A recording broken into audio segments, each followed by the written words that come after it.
Hello दोस्तों, मेरा नाम है अबू फराज। आज की इस वीडियो में हम लोग देखेंगे कि एम्प्लॉय रिकॉर्ड में ग्रेड, बोनस और ग्रॉस सैलरी, नेट सैलरी कैसे निकालते हैं। इसके पहले वीडियो में हम लोगों ने यहाँ तक पढ़ा था एक्सपीरियंस निकालने तक।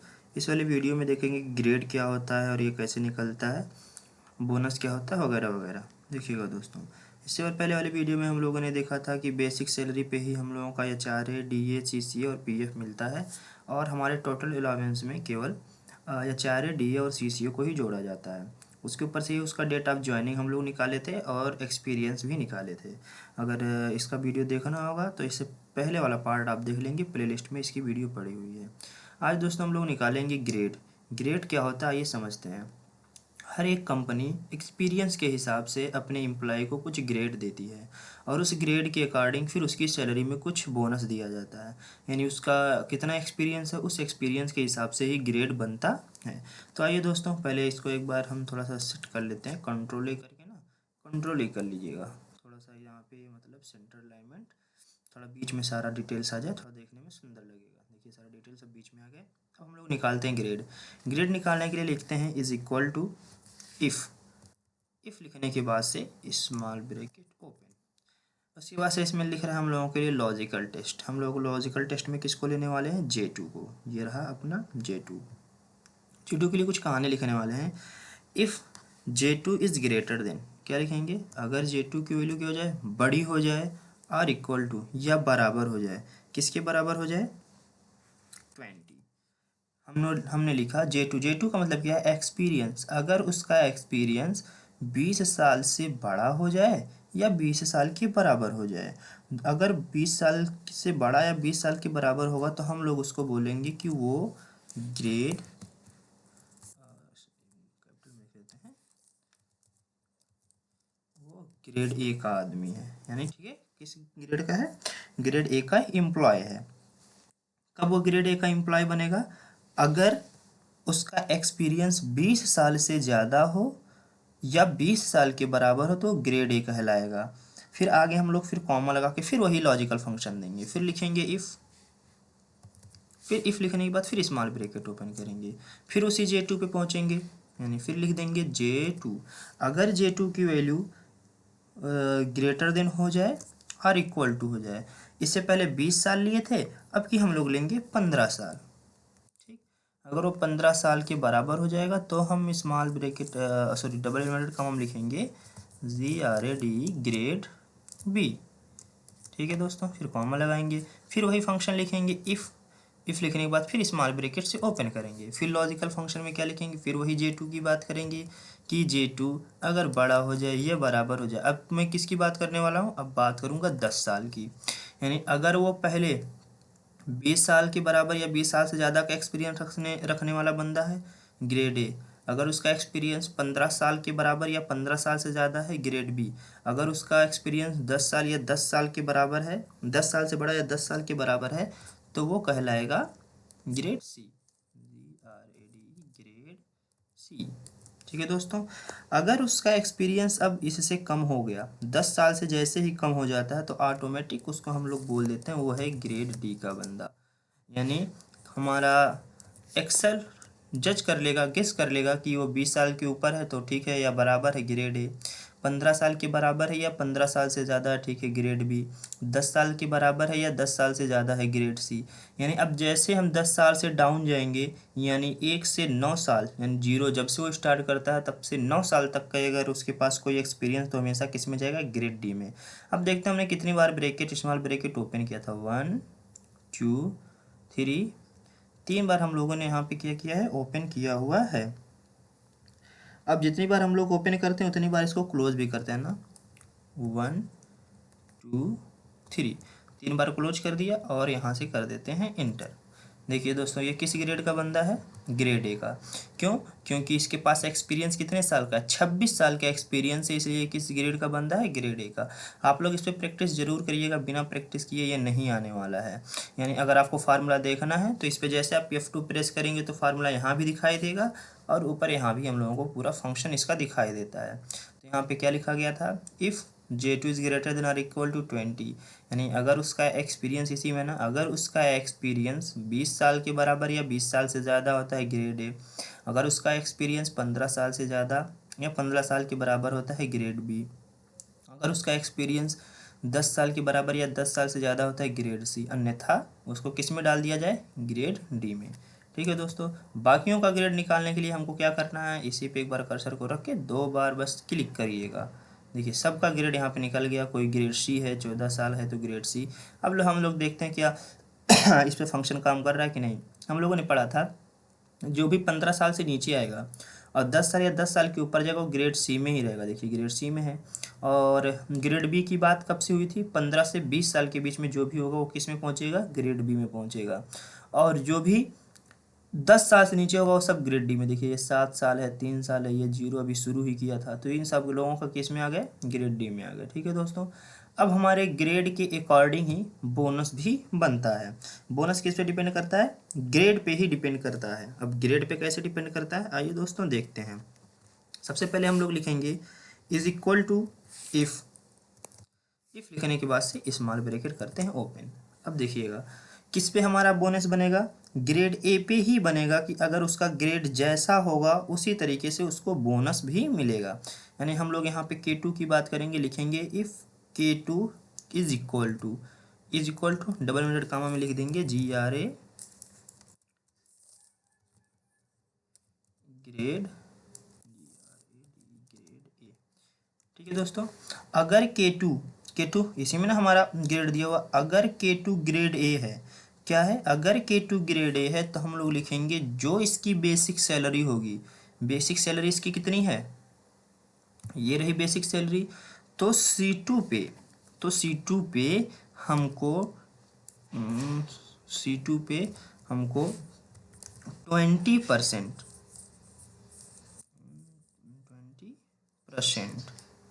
ठीक है दोस्तों, 20% हमको बोनस मिलने वाला। ध्यान से देखिएगा हमने क्या लिखा, is equal to if K2 is equal to, अगर K2 यानी जो ग्रेड है, अगर K2 का मतलब जो यहाँ पे K2 सेल में जो हमारा है ग्रेड, यानी पहले आदमी के लिए जो हमारा मैनेजर है उसके लिए, यानी अगर K2 अगर वो ग्रेड ए में आता है, यानी अगर उसका एक्सपीरियंस ग्रेड ए में है तो उसको उसकी बेसिक सैलरी पे 20% बोनस मिलेगा। यानी उसके बेसिक सैलरी पे कितना मिलेगा, 20% मिलेगा। लेकिन अगर वही बात हो जाती है कि नहीं, अगर उसका जो, फिर हम लिखेंगे इफ़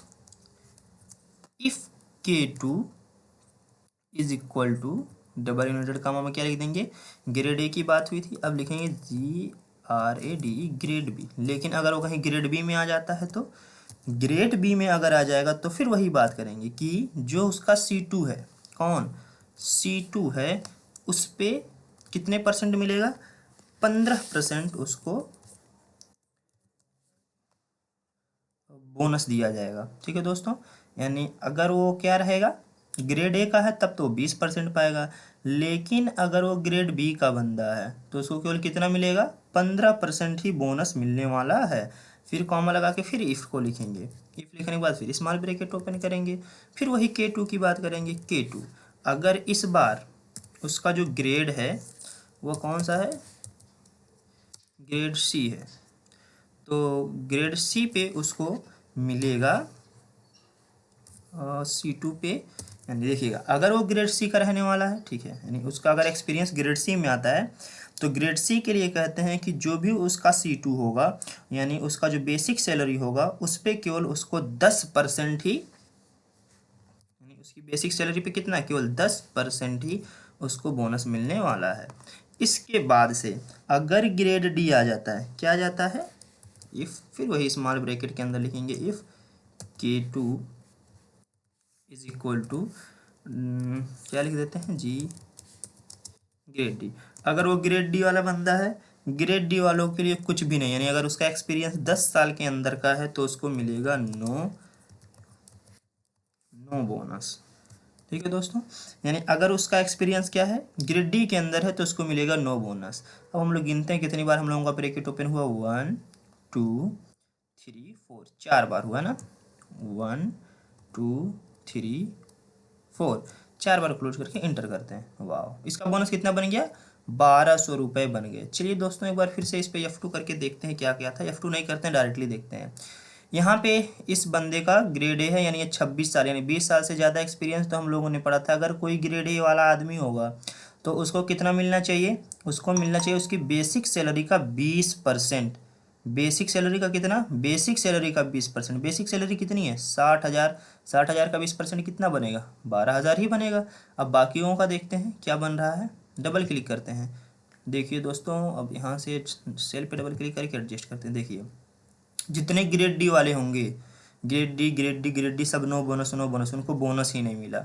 बाकी जिनका भी ग्रेड अच्छा है उन सभी लोगों को उसी के अकॉर्डिंग उनको मनी मिली है। यानी ये भी ग्रेड ए का है तो 18 का 20% कितना बन रहा है, 3600। और कोई ग्रेड सी वाला है कि नहीं, ग्रेड सी वाले को क्या मिलता है, 15% यानी 15% मिलता है। सॉरी ग्रेड सी वाले को, ग्रेड सी वाले को सॉरी 10,000 मिलता है ना। तो ये ग्रेड सी है, इसकी सैलरी देखते हैं कितनी है, ग्रेड सी। तो ग्रेड सी वाला कौन था, यहाँ पे टीचर था, 23,000 सैलरी। देखिए 23,000 था तो एक जीरो कम कर दीजिए क्योंकि 10% उसका मिल रहा है 2300, यानी 2300। यानी कि हम लोगों ने जो फार्मूला लगाया था उसी के अकॉर्डिंग सभी लोगों को उसके बोनस के सॉरी उसके ग्रेड के हिसाब से ही उसका बोनस मिला था। ये फार्मूला आप लोग एक दो बार और प्रैक्टिस करिएगा, या आपकी प्रैक्टिस पे ही डिपेंड करता है। बहुत ही आसान है, देखने में बस लेंदी है, आप समझेंगे तो बहुत ही ज़्यादा ईजी है। यहाँ पे केवल इफ फंक्शन का ही यूज़ किया गया। देखिए पहले इतने में, इतने को पहले भूले रखिए। मैं जहाँ पे यहाँ पे कर्सर रखा हूँ, यहाँ से उधर लेफ्ट साइड में देखिए, तो वहाँ पे लिखा ना is equal to if J9 is greater than or equal to 20। J9 हम लोगों का यहाँ पे है क्योंकि यहाँ पे मैंने कर्सर रखा था। कहते हैं अगर J9 20 साल के बराबर हो जाए या 20 साल से बड़ा तो वो तो ग्रेड ए में आ जाएगा। अच्छा सॉरी, मैं ग्रेड के लिए नहीं बताने वाला हूँ ना, इसके लिए बताने वाला हूँ। इसमें भी आइए, इफ़ फंक्शन के केवल उधर वाला देखिएगा, उसमें हम लोगों ने लिखा K9 अगर बराबर हो जाए ग्रेड ए के, किसके बराबर हो जाए, ग्रेड ए के, तो उसके बेसिक सैलरी पे 20% बोनस बनना चाहिए। लेकिन ये तो ग्रेड सी है, तो हमने ग्रेड सी के लिए भी कंडीशन दिया है कि अगर उसका K9 ग्रेड सी है तो उसकी बेसिक सैलरी का कितना बनना चाहिए बोनस, 10%। देखिए दोस्तों ये बहुत ही ज़्यादा आसान है, आप लोग ट्राई करेंगे तो उम्मीद है आ जाएगा। अगले में हम लोगों को बताना है ग्रॉस सैलरी। ग्रॉस सैलरी क्या होता है, देखिएगा ग्रॉस सैलरी जो होता है वो इसके कई सैलरियों को मिला करके बनता है। कौन कौन सी सैलरी मिलाकर बनता है, देखिएगा दोस्तों, बेसिक सैलरी और उसका टोटल अलाउंस जो छूट मिलता है और उसके बोनस को मिला के बनता है। और इसमें से बहुत सारे ऐसे हैं जो बोनस भी नहीं पाते हैं। तो यहाँ पे मुझको कोई एक ऐसा फार्मूला एक ही बार लिखना पड़ेगा जो सबके ऊपर अप्लाई हो जाए। यानी बार बार हम सब पे फार्मूला तो नहीं ना लगाने जाएंगे, तो बार बार ना लगाने से अच्छा एक ऐसा फार्मूला बनाया जाए जिसके अप्लाई करने से बाकी सभी लोगों का हला भला हो जाए। तो यहाँ पे भी हम लोग फार्मूला का यूज़ करेंगे, लिखेंगे इज इक्वल टू इफ़ लिखने के बाद से स्मॉल ब्रैकेट ओपन।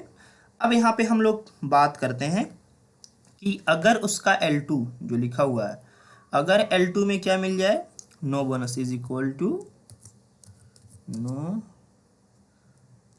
BONUS, अगर नो बोनस मिला, ठीक है। अगर L2 क्या हो जाएगा, अगर नो बोनस हो जाएगा तो हमको केवल ना दो ही सैलरी जोड़नी है।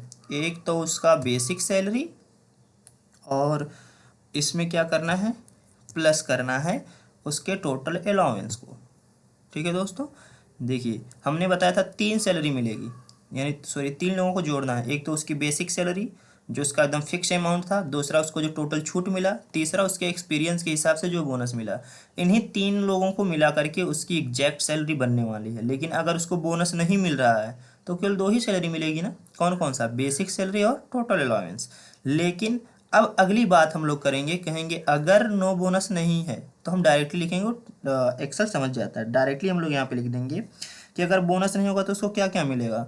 उसको देखिए C2 भी मिलेगा, ठीक, प्लस करिए उसको जो H2 है वो भी मिलेगा। H2 मतलब समझ रहे ना, C2 मतलब बेसिक सैलरी, H2 मतलब हो गया टोटल अलाउंस, और प्लस साथ ही साथ उसका जो बोनस है, बोनस किस में है, L2 में, L2 भी मिलेगा। ठीक है दोस्तों, अब इसके ऊपर से कितनी बार ब्रैकेट ओपन था, एक ही बार ओपन था, एक बार करते हैं क्लोज और करते हैं इंटर। देखिए दोस्तों इसका कितनी बन गई ग्रॉस सैलरी, 1,32,000। पहले हम लोग जोड़ते हैं, देखिए 60 और 60 कितना हो गया, 1,20,000। 1,20,000 में 12 और जोड़ेंगे तो 1,32,000 बन गया कि नहीं। अब बाकियों में देखते हैं ये फार्मूला काम करता कि नहीं, वंडर है। चलिए देखते हैं, यहाँ पे नो बोनस है, नो बोनस है तो 2 ही सैलरी जुड़ना चाहिए, उसका टोटल अलाउंस और बेसिक सैलरी। देखिए 50 50 1 लाख ही जोड़ के दिया।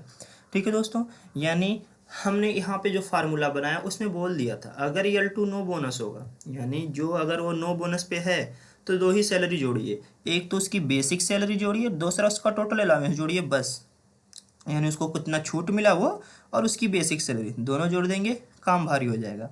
लेकिन अगर उसको बोनस भी मिलता है तब हमने बोला कि उसकी बेसिक सैलरी भी जोड़िए, उसका टोटल अलाउंस भी जोड़िए और उसको जो बोनस मिल रहा है वो भी जोड़ लीजिए। ये तो इसकी हो गई ग्रॉस सैलरी। अब आगे दोस्तों हम लोग बात करते हैं नेट सैलरी की। नेट सैलरी का मतलब वो होता है ऐसी सैलरी जो इस एम्प्लॉय को उसके हाथ में मिलने वाला पैसा, उसी को हम लोग बोलते हैं नेट सैलरी। अब नेट सैलरी में हम लोग क्या लिखेंगे, इज इक्वल टू लिखेंगे। नेट सैलरी देखिए दो बातों पे डिपेंड करता है। पहली बात ये होती है कि उसका टोटल ग्रॉस सैलरी कितना है। ग्रॉस सैलरी में से हमेशा हम लोग माइनस कर देते हैं। ग्रॉस सैलरी में से क्या माइनस करते हैं, उसके पीएफ को, क्योंकि पीएफ जो होता है प्रोविडेंट फंड, उसी के पैसे, उसी के अमाउंट से ये पैसे कटते हैं जो फ्यूचर में उसको दिए जाने वाले हैं। तो अभी फ़िलहाल में 13,20,000 रुपये में से 1,32,000 में से उसका 3,000 रुपये क्या करना होने वाला है, कट होने वाला है, यानी उसको केवल कितना मिलेगा, 1,29,000 रुपये ही मिलेंगे, बाकी का उसका अमाउंट क्या होगा, कट हो जाएगा। ये नेट सैलरी यानी जितने भी एम्प्लॉय हैं उनके हाथ में मिलने वाली ये सैलरी है। एक बार आइए दोस्तों फिर से शुरू से देख लेते हैं क्या क्या चीज़ था। यहाँ पे एक चाहत है जो कि किसी स्कूल के लिए डेटा बनाया गया है, वो एक मैनेजर है। अब मैनेजर है, उसकी सैलरी कितनी रखी गई है, 60,000 रखी गई है। उसके मकान पे कुछ छूट है, उसकी महंगाई भत्ता कुछ दिया गया है, महंगे सिटी के अकॉर्डिंग कुछ छूट मिली गई है, जो हाउस रेंट अलाउंस होता है यानी घर के लिए जो छूट होता है वो यहाँ पे ये कंपनी उसके बेसिक सैलरी पे 45% छूट दे रही है। डीएनएस अलाउंस, ये जितने छूट हैं ये सारे के सारे उसके बेसिक सैलरी पर ही हैं। और ये उसका प्रोविडेंट फंड है जो उसके सैलरी से हर महीने ये पैसा कटेगा, जब वो रिटायर होगी तो उसको 3,000 के हिसाब से जितनी महीने का उसका पैसा कटा होगा उसको फाइनली उसके हाथ में दे दिया जाएगा। बाकी ये हाउस रेंट, डीए और सीसी, ये तीनों इसके लिए छूट है जो उसकी कंपनी उसको प्रोवाइड करा रही है। इन तीनों को हम लोग यहाँ पे जब जोड़ेंगे तो यहाँ पे उसका टोटल अलाउंस कहलाएगा, यानी ये हो गया पैसा और एक पैसा ये, यानी बेसिक सैलरी प्लस छूट। अगला वो कब ज्वाइन किया था, उसके ज्वाइनिंग के हिसाब से हम लोग उसका एक्सपीरियंस डिफाइन करते हैं कि उसका एक्सपीरियंस कितना बना। एक्सपीरियंस के हिसाब से उसका ग्रेड बनता है और ग्रेड के हिसाब से ही उसको बोनस दिया जाता है। और बोनस जो होता है वो पैसा और उसका टोटल अलाउंस वाला पैसा और उसकी बेसिक सैलरी, इन तीनों को जब हम लोग जोड़ते हैं तो जा करके किसको किसको जोड़ते हैं, बोनस, टोटल अलाउंस और बेसिक सैलरी, इन तीनों को जब जोड़ते हैं तो वो बनता है ग्रॉस सैलरी। अगर हमारे पास नो बोनस होगा, बोनस नहीं होगा, तब हम केवल बेसिक सैलरी को जोड़ेंगे और टोटल अलाउंस को, तब वो जाके ग्रॉस सैलरी बनेगा। ग्रॉस सैलरी का मतलब होता है कुल आय, यानी उसकी कुल आय कितनी हो रही है, ये उसकी टोटल की टोटल आय बन रही है। फिर उसके बाद से बात करते हैं नेट सैलरी। नेट सैलरी वो सैलरी होती है जिसमें से उसका पीएफ कट जाता है, यानी ये 1,32,000 अगर उसकी सैलरी है तो उसमें से उसका 3,000 पीएफ कट के बाकी की सैलरी बच गई। दोस्तों एक ही बार फार्मूला लगाने की ज़रूरत है, बाकी किसी पे नहीं। अब जब भी किसी का डेटा ऐड करेंगे तो ड्रैग करके हम लोग काम कर देंगे। इवन अगर हम लोग यहाँ पे कुछ इसमें बदलाव भी करेंगे तो भी बाकी का ऑटोमेटिक क्या हो जाएगा, चेंज हो जाएगा। किसी एक में बदलाव करके देखते हैं। यहाँ पे कितना लिखा हुआ है, 20,000 लिखा हुआ है, मैं 18,000 लिख दे रहा हूँ। लिखा, देखिएगा दोस्तों ऑटोमेटिक सारा डिटेल्स इसका चेंज हो गया होगा। ठीक है दोस्तों, यानी अगर आप किसी में कुछ भी बदलाव करते हैं तो ये ऑटोमेटिक्स क्या करता है, पूरा का पूरा डिटेल चेंज कर देता है।